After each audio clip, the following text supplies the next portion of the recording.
Serena Williams has just posted the ultimate advertisement as to why you never want to buy a crappy Was Never product. Also, I just got this in the mail from my friend Meghan, and her penmanship has always been amazing from like the 100 years I've seemed to have known her. She sent me a beautiful box of chocolates from her brand As Ever. You guys should check it out. I debauched it. She's like so classy, and I'm just like, look at this. This is nuts. Breaking today, Meghan Markle hiding behind astrology to make a sick new Instagram dig at the British royal family, while also suggesting that we're about to see the real Meghan, rather than the total cow that we've heard about and had to deal with for the past decade. This comes as Serena Williams throws quite a jab, a hilarious jab, actually, at her apparent BFF. So we're going to get into it all today with Rob Shooter. But first, let me take you through exactly what Meghan posted, right? Because this is now desperation stakes, given she knows how badly the Australian tour went down. Here's her post. Taurus, Leo, Scorpio, and Aquarius ending the hardest 7 years of their life on April 25th.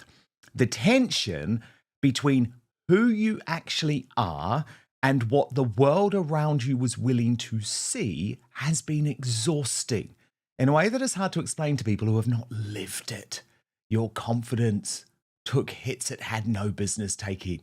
You questioned your creative direction, your spotlight, your worth. April 25th, the pressure lifts. You get the space to just exist without fighting for it. Spirit daughter. Now, Meghan, unfortunately, you've knocked other people's confidence. You've sent people to rehab because of your bullying behavior. So all of this astrology isn't going to explain away your actual behavior. Sure, yes, you should have questioned your creative direction, your spotlight, your worth, because you believe that you were worth $200 million to Netflix and Spotify. The public have said hell no to that. Now, it's very interesting when you look behind this horoscope and think about what Meghan is really trying to say to the world, because by posting this horoscope, which was originally published by a Las Vegas-based astrologer, she is trying to make a real point. Now, let's just think about this. Harry is now saying that he's back in the royal family. That's just happened. Meghan's close confidants are saying that she is reigning again, that she is now the queen again. And you also have to remember that what's going on here is a hell of a lot of Princess Diana cosplay. Meghan Markle believes that if she continues to copy Harry's late mother, and you know how close Diana was to her astrologer, Simone Simmons, a woman who I know, then she's going to get some of that fairy dust sprinkled on her. I don't think it's going to work at all, but that is absolutely what she is attempting to do here. Personally, I actually find it pretty twisted. I also think it's quite a notable thing that the astrologer in question didn't just talk about the job or her faith, but spoke about the spouse. Because what that means is that Meghan is blaming Harry for her failure, when really it should be the other way around. But we know things are not going well in that marriage. Stephanie Sidley on this. Meghan Markle is posting how hard her life has been for the last 7 years on Instagram stories. She's posting this on the same day Princess Catherine lays a wreath down to pay tribute on Anzac Day. Everyone get the violin out, hashtag lest we forget. And I do think it was yet again a striking contrast between two women who have such different priorities in life. One, constantly thinking about herself, constantly playing the victim, constantly believing that people are out to get her rather than looking at her own behavior. Another, Catherine, the Princess of Wales, actually prepared to do her duty, wanting to serve, not wanting to make it about herself. Because Meghan Markle, can you just wake up for one moment and think that this woman is the one who's actually gone through a life-threatening cancer battle, yet you're the one moaning about your past 7 years, when actually you had every opportunity handed to you on a platter. First from the British royal family, then from Hollywood, and you screwed it up because you are a horrible person. Now, you've got to think about what's going on with Serena Williams and wonder, is this a sign? Like, was Serena Williams digging out Meghan Markle here? Because as that one said, when you pay $58 for a box of As Ever chocolate, then you post this, I'll show you it in a moment, from Nancy Sidley, Serena Williams just trolled the crap out of As Ever. That is not the way you unbox a friend's gift. And Principal Car Parker adding, this is the shadiest plug I've ever seen in my life. Tell me Serena Williams is over Meghan Markle without telling me. I have to be honest. When I watched this, I thought exactly the same thing. I mean, if she's not doing this on purpose, Serena Williams has just posted the ultimate advertisement as to why you never want to buy a crappy was never product. Look. Also, I just got this in the mail from my friend Meghan, and her penmanship has always been amazing from like the 100 years I've seemed to have known her. She sent me a beautiful box of chocolates from her brand As Ever. You guys should check it out. I debauched it. She's like so classy, and I'm just like, look at this. This is nuts. Anyway, the chocolate was beautiful and it was delicious. I don't like chocolate, but I've been killing those. So good. Candles, ginger cashmere. I couldn't pronounce the other word. This one is amber, water lily, and another word I can't pronounce, but it looks good. I love candles. Thank you. I love you. And notice she didn't open the candles because if hers was anything like mine, it would have had no wick. Rob Shooter is now a bestseller in the US with his brand new novel. It started with a whisper based on 1,000 True Stories coming out on May the 21st. Rob, so great to have you. Can we just kick off with Serena Williams here? Like, did you see how that chocolate was like lying everywhere? Like, did she really think she was doing Meghan Markle a favor with that? Or is she trying to tell us something, Rob? Oh, it's so shady. Let's remember, this was not live. This was not live on TV. She filmed this on her iPhone, and we've all deleted a video and started over. Anybody that has ever posted a video on social media probably took a couple of attempts. And so it's amazing to me that this first video, she didn't throw out and place the chocolates back neatly and properly and then do it again. No, she just posted this video. It is such a shady thing to do. As you said, thank you. My book's coming out in the UK in a couple of weeks. It's out in America right now. I've asked all my friends to please take a video of them enjoying my book. If one of my friends opened up my book and yawned and said, you know, I don't really like reading, I would be so angry. Yeah, and it had a page ripped out. And It's sloppy. Be so angry. You ask your friends to do these things to help you. This box of chocolates, these candles, didn't just magically appear. Meghan has a VIP mailing list. Most companies do, most product-based companies do, and they send them out to celebrities, to influencers, to people in the media to say nice things about it. The Devil Wears Prada is coming out in America this week, and all they've done is allow influencers to see it, not critics, influencers. There's a sign there. So Meghan's doing the same thing. However, her influencers really don't like her. They can't be trusted. This is somebody that is meant to be a friend. Serena has been around the media business for even longer than Meghan. She knows what she's doing. If you can't say something nice, don't say anything at all, is what we are normally taught. Serena thought, I'm going to post this. It's really mean. It's really mean. It's also really delicious. Because now we've got Serena Williams being pulled into the ongoing Meghan Markle narrative. And the claim is that she's throwing a shady dig and might be, quote, over her. Now that's a strong claim. So before we run with it, let's break down what's actually being said and what's being interpreted. So the setup here is pretty straightforward. Meghan Markle is being discussed in the context of what's being described as her hardest 7 years. That likely refers to everything from her time in the royal family to stepping away, the media fallout, and everything that's happened since. And look, whether you agree with her or not, those years have clearly been intense. There's no denying that. But the way this video frames it is important. Because it doesn't just present it as her sharing her experience. It frames it as complaining. And that framing matters because it sets the tone for everything that follows. Now enter Serena Williams. And this is where things start to shift from what was said to what's being suggested.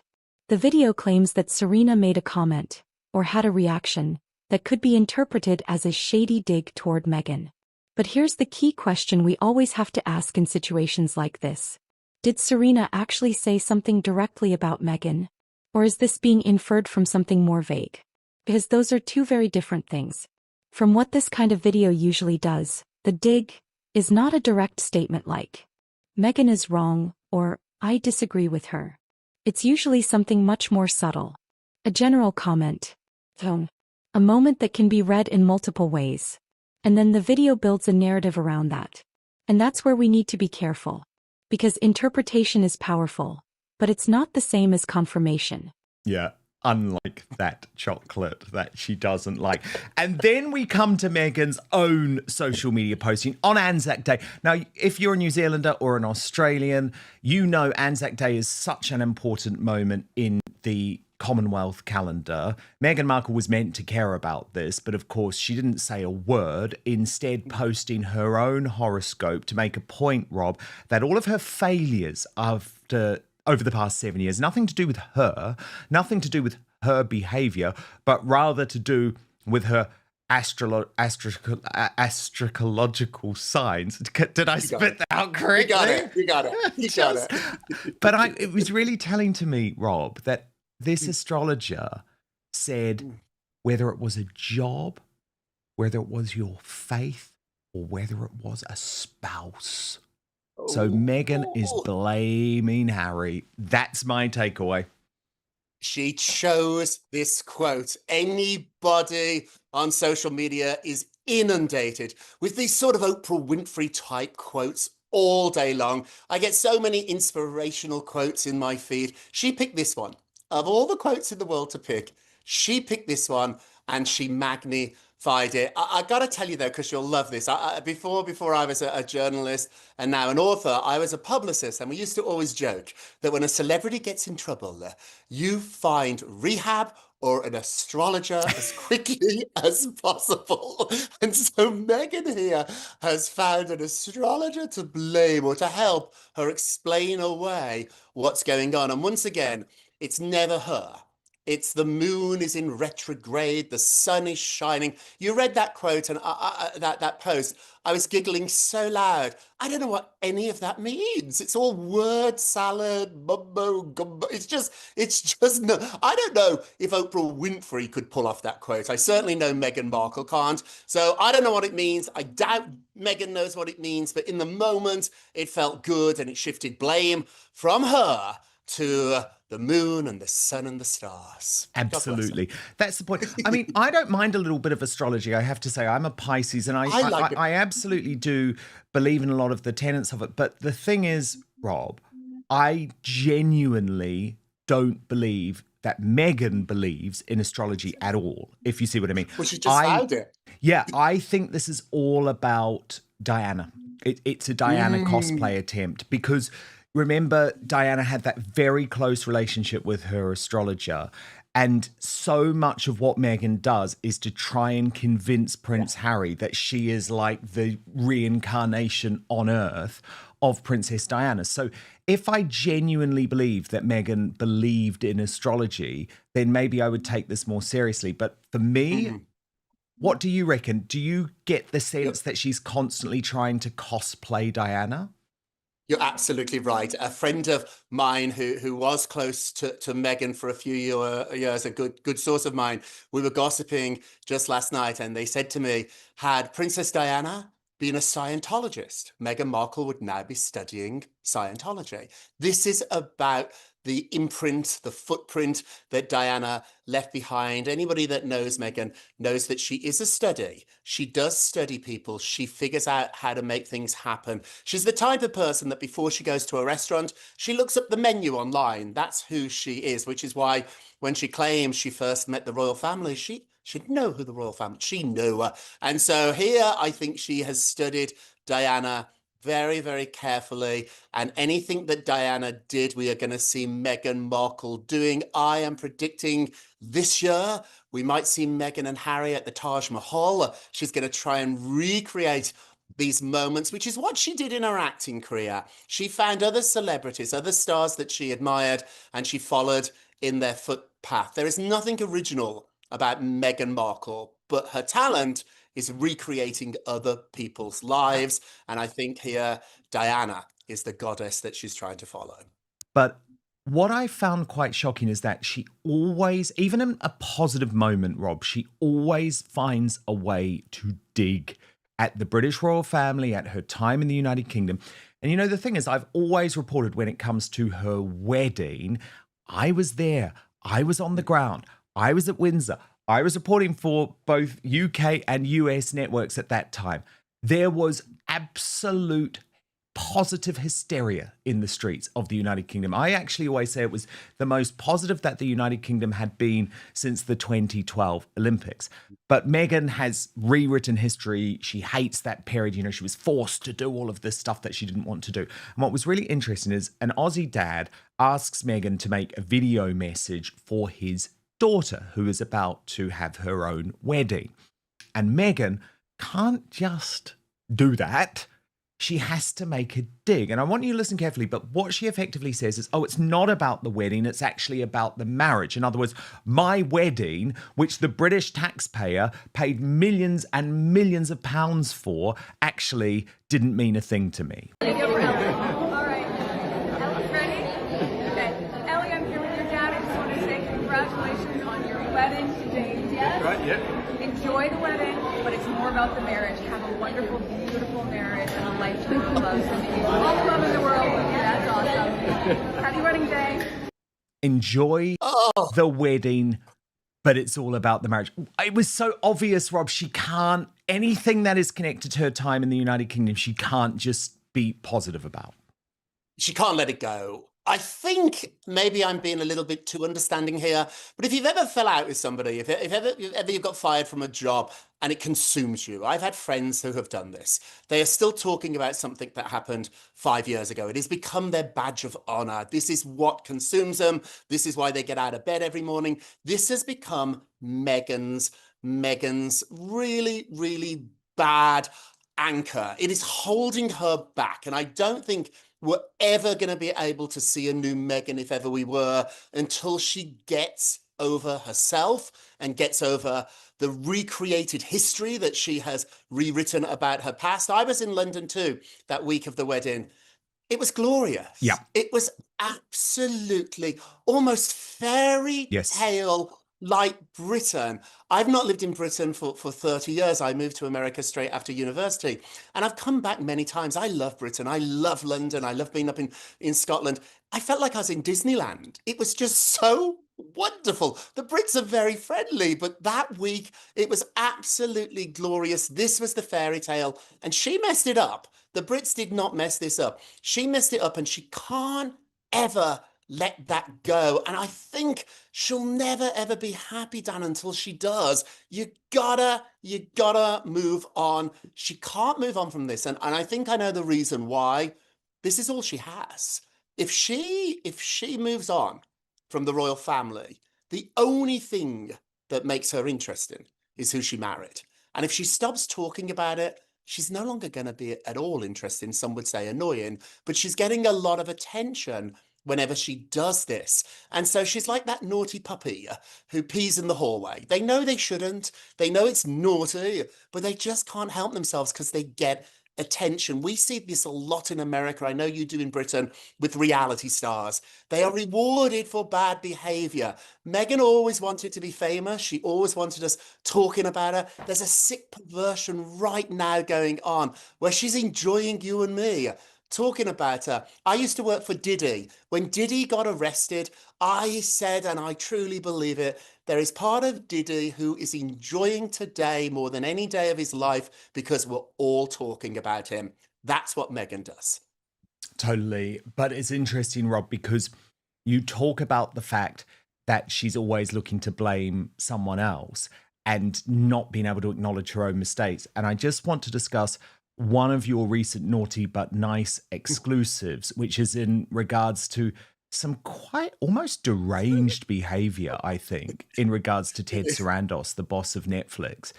Your sources revealing, Rob, that she is quietly love bombing both Ted Sarandos and his wife, Nicole Avant. Now, I've been on that relationship between Meghan and Nicole for years because I think she's really manipulated Nicole, actually, because it's like they're both in this.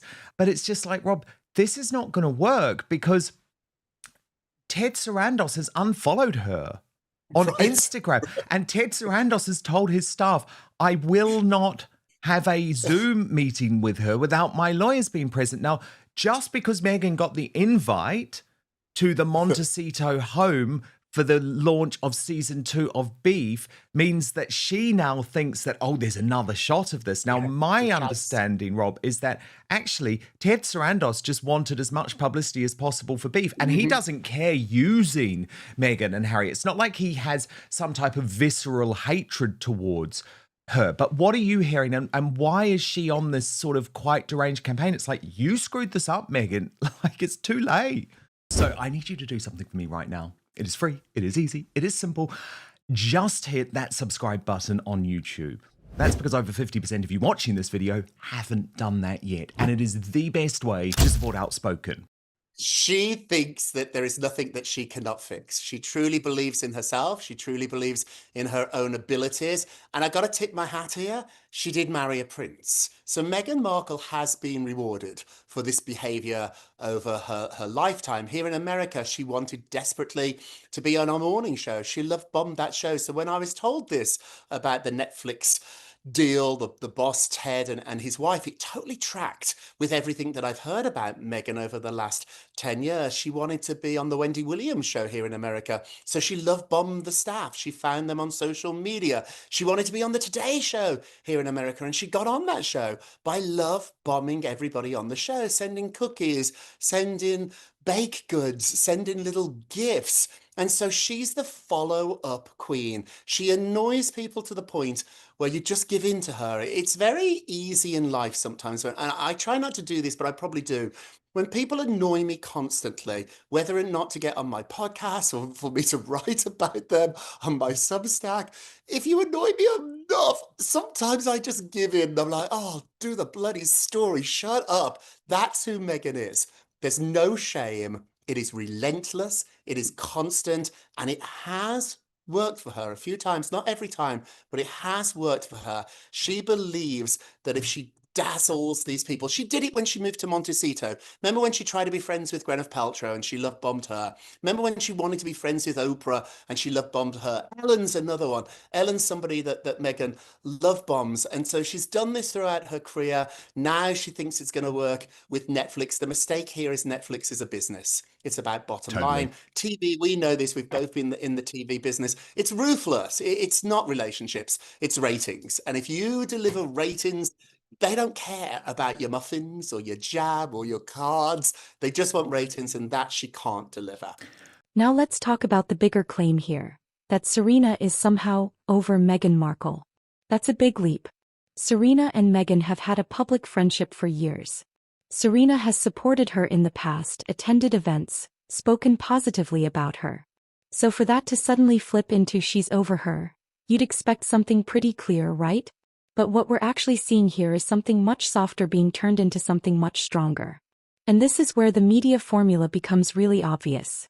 You take a statement from one person, a situation involving another, and you connect them in a way that creates tension. Even if that connection isn't explicitly there, because tension gets attention. Now let's be fair for a second. Is it possible that Serena and others in Meghan's circle have a more complicated view of things behind the scenes? Sure. That's true of any high-profile friendship. But that's very different from saying there's been some kind of public fallout or turning point. Another thing this video does is create a contrast. On one side, you have Meghan being portrayed as someone who is still focused on her struggles, talking about how difficult the last 7 years have been.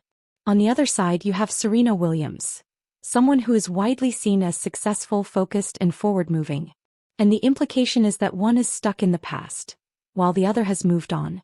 But again, that's a constructed contrast, because people process their experiences differently. Talking about hardship doesn't automatically mean someone is stuck. Now let's zoom out, because this isn't just about Serena and Meghan. This is part of a much bigger pattern in how these stories are told.